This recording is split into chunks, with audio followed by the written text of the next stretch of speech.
Boa noite, galera. Meu nome é Henrique Martinez e estamos aqui com mais uma entrevista Play. Hoje tenho ao meu lado um grande nome da cena eletrônica mundial, um dos precursores do techno, o próprio pai do techno, Chris Liberator. Hey Chris, how are you doing? Good, thank you. Glad to be here. Good, good. How do you feel of being back in Curitiba, man?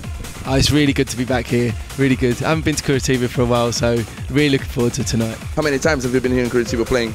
I think maybe 7 or 8 times, something like that. I can't remember, it's been quite a few. Nice, already really known about the Curitiba people. Oh yeah, for sure. And lots of them have been in London as well, so I've got good friends here. That's nice. How is it to be 21 years on the road?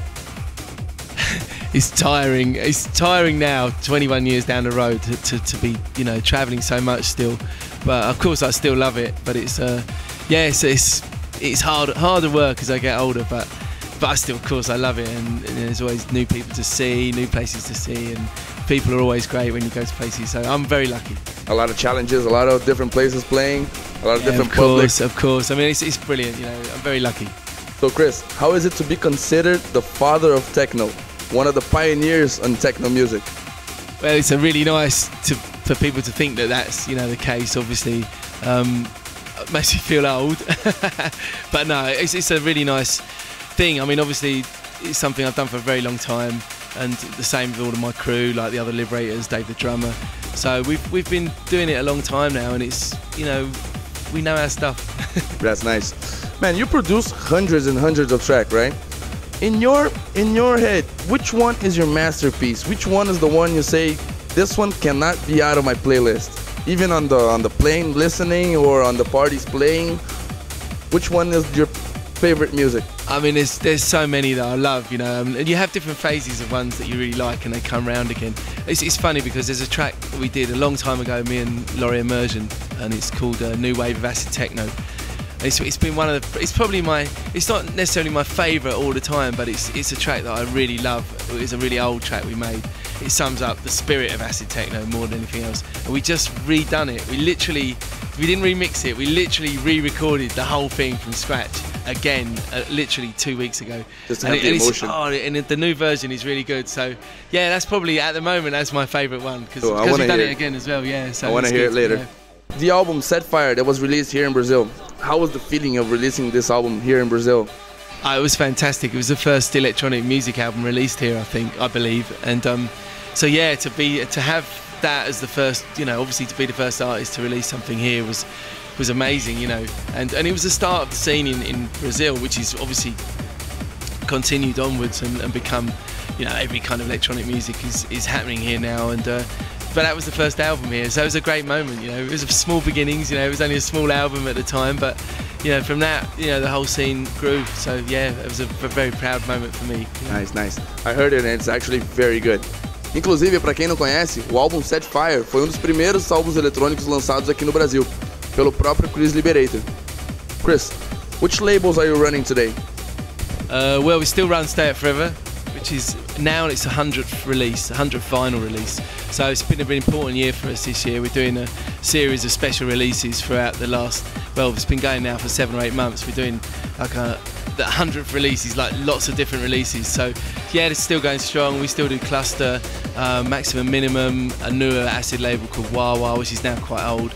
We have a new label going called Abusive 303. Several labels on the go, and we also have a download site now called 909 London, yeah, which is really growing fast. Obviously, many people now playing MP3s. Not me, I play vinyl still, but the newer artists, it's really good to get them featured on there. So we've got a lot of younger kids now making acid techno and techno. So yeah, 909london.com is where all the really newest internet labels, all the MP3 labels are starting. So there's a whole new bunch of those, including Stay It Forever Digital, and a lot of new artist labels. You know, Tacid has a new label, for example, which has just started. And yeah, there's a ton of new labels out there. So yeah, very exciting project, really. Nice. At first, you were a part of a punk band, right? Agar the Womb, if I'm not wrong. Yeah. How was this transition from the punk band to techno? It's the same kind of energy, you know. For me, I was into punk because it had a lot of energy and fire and very rebellious, you know. So when I started to get into electronic music, the things that I liked initially were like, I didn't really like house music for a start. When that started, I didn't like it. It was when techno came along. It's got more energy and it's a little bit more underground sounding and definitely harder. So it fitted in with the punk thing a little bit more. And when we started to play this music, we didn't really feel that the environment that we were playing it in. I used to go to raves, the early raves in London and stuff, and I didn't feel it was like the right environment for this kind of music. So that's really what drove us to start making parties. There was other people like Spiral Tribe and Urge, a few other people in London making similar kind of parties to us, where the people were more, for a better word, punk. You know, we came out of a punk scene. We didn't dress really smart. We were not clubbers. You know, we didn't feel that that was where we wanted to go with it. Techno suited that punk environment, which is where we started doing warehouse parties and squat parties.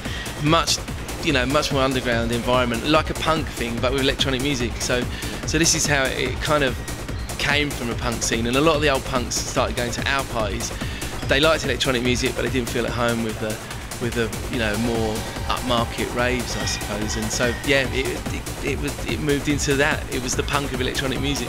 Nice. And you told me about a little bit about squat parties that you guys do back in London. You're one of the responsible for this kind of parties, something like that. Tell me something more about the squat parties. How do they work? What do they do? Where are they done? They're generally warehouse parties, original warehouse parties. People would find warehouse spaces, the original acid house parties in England, but they would normally be rented spaces. The squat party idea came about because in London, you can, if you have an empty building, you can legally occupy it, and it's actually not illegal to do that. You can, once you're in there, if you get in, however you get in, that can be construed as being an illegal entry. But once you're inside, you can stay in that building until they evict you, and you're legally entitled to be there. So empty buildings, warehouses, industrial estates, places where people have factories that have not used, that kind of place. These are prime examples of places you can get into a building like that, use it, throw a party there, and you can be there legally. If you make too much noise, the cops can still come and throw you out and stuff like that, but they can't evict you necessarily just for having a party. So and of course there's loads of empty buildings in London, in a city like London, in a city like Curitiba. There is, every city has these buildings. So yeah, that's where it started really. We took over those buildings, threw parties in them, illegal parties. So they tend to be dirtier because the building's not always clean, but it makes the vibe more sort of interesting, and the techno suits that environment. So yeah, and they still go on today. We, literally, I was at one 2 or 3 weeks ago playing, and nice. Police came, tried to shut it down, the usual stuff. But people love these kind of parties. It's a lot more, it's a lot freer. It's a lot more like a rave should be, The style, the energy, the style is different. Yeah. So basically, you have an empty warehouse. You guys bring the people, bring the sound, bring the decoration, bring everybody, just make the party. So it's a very, very flash kind of style thing. You can't advertise it too much. People know that there's going to be, when the bigger ones happen, like Halloween was the last big one, people know that this is going to be a big time for a party. So they're looking, they know everyone's got their mobile phones ready, everyone's looking on the net. But if you advertise it too much, then the police can get there before you, then they can stop the party before it starts. So it has to be very much like, as soon as you're in, you get the word out. Nice. We have a question. We have a question from one of our viewers. His name is Ibrahim Martini. His question is: today in Brazil, on 2012, we listen a lot of deep house. What do you think is gonna be the next tendency here? What do you think in 2013 is gonna be the music that we're gonna be listening here? Funnily enough, the only music that hasn't, the biggest thing in electronic music the last 5 years is dubstep, which is, out of all the countries I've been to, it's had the least impact in Brazil, funnily enough. And Brazil is normally very forward with the music, so it's quite interesting. I don't know why dubstep hasn't taken hold here. I mean, if you go to other countries, it's massive in most countries. Yeah, I'm actually a big fan of dubstep. Okay, I listen to a lot. So I don't like dubstep. I love the sounds in dubstep. I don't like the rhythm. It's too sort of half-beat thing doesn't work. But it's a new style of electronic music. It's something that's really pushed electronic music forward, And so it's very interesting. It hasn't worked here. I don't know why, but maybe that's going to happen next year. Maybe that's the thing that's going to come through. It's starting. We have like a few over here and a few over here that listen and play dubstep. But I hope for myself in 2013 that we have a big boom of dubstep. Yeah, it would be good for this country, I think. But at the same time, the house and techno. I mean, house and techno is coming back. House music is always there, always. But yeah, we'll see what will happen. He's always no one knows. That's what's good about it. The different thing. Yeah, we have a question now from our producer, Gabriel Maza. How do you feel about all these new people, all those new DJs calling techno what is actually, it's not techno? You mean like the minimal stuff and the slower stuff? Low BPM stuff. Yeah, I mean, technically techno can be any BPM, but of course we all grew up with the techno that was harder. I mean, it's tragic for me to see kids now go, oh, techno, you know, it's that kind of soft, minimal, kind of funky style. Of course, it has the right to call itself techno. It is techno, but it doesn't represent what we all believe techno should be, and that's kind of been lost on a new generation. So, you know, they'll learn. Hopefully they'll learn. If they don't, you know, then we just have to keep hammering it home. There is another kind of techno. It's a little bit harder. It's got more of a history, and you know, that is the real techno for me. What is the biggest difference you see? You have 21 years of on the road, right? The first techno that you listened to and today, what is the biggest difference that you see between them? Funnily enough, a lot of the techno is cyclical, like a lot of music. It comes around again. I mean, minimal happened in the early 90s, you know, was a scene and actually took over the yeah, it was scene. quite a big thing, and of course it went away again, and then it came back again recently. Slightly different. The same with techno now. Techno's starting to get harder again. The minimal guys are starting to make harder music, and it's very similar to the earliest techno made. You know, like I hear a lot of records now that remind me of, let's say, old Richie Hawtin records and stuff that the early 90s, you know. So, you know, it's kind of a cycle. It comes around again. I'm sure it'll get faster again, and you know, the rave thing will start again, you know, and that will come back into fashion, you know. That's really, I think, what we'll see happen. It's going to happen again. In the future. Yeah, I hope, you know. Yeah, I hope the psychedelic trance comes back in. Man, I can't stand this low BPM shit. Man. Yeah, well, me too, you know. Galera, estive aqui com o Chris Liberator. Muito obrigado. Assistam no próximo bloco um pouquinho mais das imagens do que rolou aqui na Dangai hoje. Tá ok? Obrigado. Chris, thank you very much. Thank you. Hey, esse é o E-Play. Gabriel, como estará o tempo neste fim de semana? Boa noite, Aline. Para este final de semana apocalíptico, vamos intercalar períodos úmidos com períodos secos. Muitos mitos, mistérios e fantasias para este final de semana místico. Sexta-feira, dia 21/12/2012. Pela manhã, o sol aparece, mas as nuvens começam a aparecer também. Durante a tarde, teremos muitas pancadas de chuva, mas à noite, o céu limpa e terá uma noite perfeita para aqueles que gostam de curtir uma boa balada. E sábado, dia 22/12/2012, para todos aqueles que sobreviveram ao grande apocalipse, o céu pela manhã ficará nublado, com chuva, permanece nublado à noite e também pode chuviscar. E domingo, dia 23/12/2012, sol com muitas nuvens pela manhã, durante a tarde e a noite, muitas pancadas de chuva. E se o mundo não acabar, nos vemos no próximo programa. É isso aí, galera. Este foi mais um E-Play. Fiquem ligados que em nossos próximos programas teremos, além de várias coberturas, inúmeras entrevistas feitas pela nossa equipe no evento Playground. Encerrando, fiquem agora com o clipe do Skazi. You wanna do it my way. If you're ready or not, you must take that chance. My way.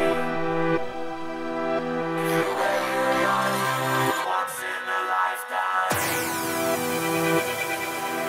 If you're ready or not, you do it once in a lifetime. If you're ready or not, you do it once in a lifetime. Once in a lifetime.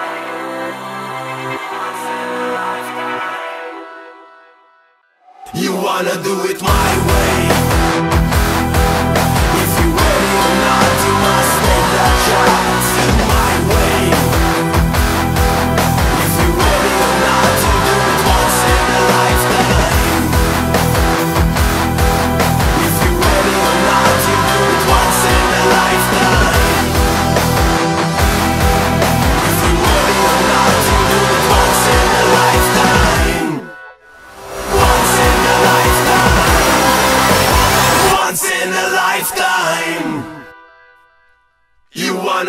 my way.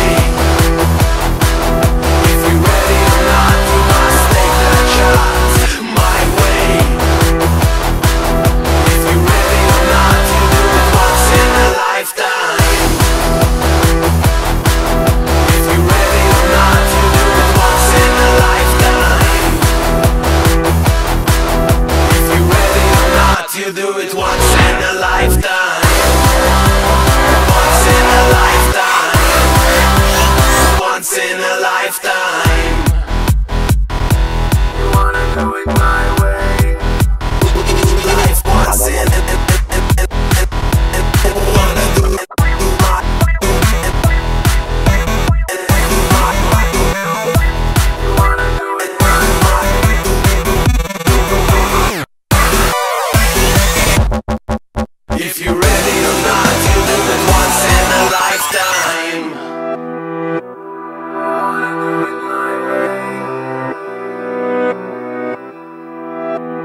wanna do it